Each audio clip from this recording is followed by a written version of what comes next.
গোপালগঞ্জে এনসিপির সমাবেশকে কেন্দ্র করে দিনভর সংঘর্ষ ও প্রাণহানির ঘটনার পর প্রশাসনের ডাকে ২২ ঘণ্টার কারফিউ জারি রয়েছে। সংঘর্ষ থেমে গেলেও পুরো জেলায় বিরাজ করছে থমথমে পরিস্থিতি। সাধারণ মানুষের মাঝে আতঙ্ক ছড়িয়ে পড়েছে। এই অবস্থায় সবচেয়ে বিপাকে পড়েছেন খেটে খাওয়া দিনমজুর ও নিম্ন আয়ের মানুষরা। পেটের তাগিদে কারফিউ উপেক্ষা করেই ধীরে ধীরে তারা রাস্তায় বের হচ্ছেন।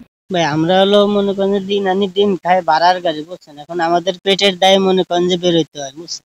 আমাদের মনে করেন যে একদিন কামাই না করতে বললে মনে করেন পরের দিন মনে করেন যে পেটে ভাত যাবে না, এই দায় হলো আমাদের বেরোইতে হয়েছে। এর ভিতরে মনে করেন যে কার্পুর দেশে লোকজন বেরোতে পারে না, যাত্রী নাই, ভাড়া কম।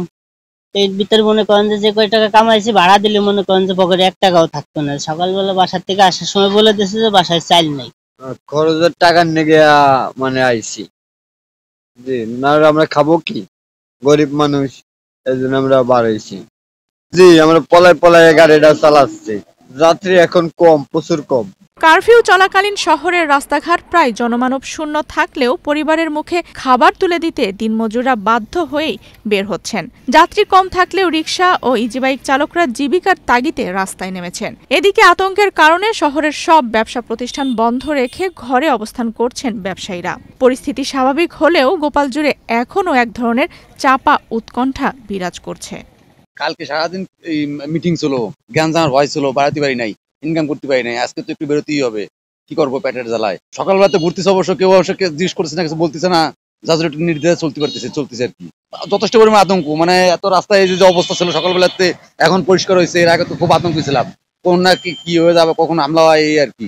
আসলে আমাদের তো পরিবার আছে, যার কারণে এখন বাধ্যকতায় বেরোতে হচ্ছে, নিজেদের তো চলতে হবে, যার কারণে এত বাধা অপেক্ষা করে তারপর আমরা বের হয়েছি। আসলে এই কারফিউর ভিতরে মানুষ একটা ভীত সন্ত্রাসের কারণে বের হচ্ছে না। যারা অল্প কিছু সংখ্যক দেখা যাচ্ছে যে একান্ত জরুরি, তাদের জরুরত কাজের জন্য বের হচ্ছে, এইভাবেই আমরা করতেছি। শুধু ঘোরাফেরাই হচ্ছে, সেরকম অন্য দিনের তুলনামূলক একটু কম হচ্ছে।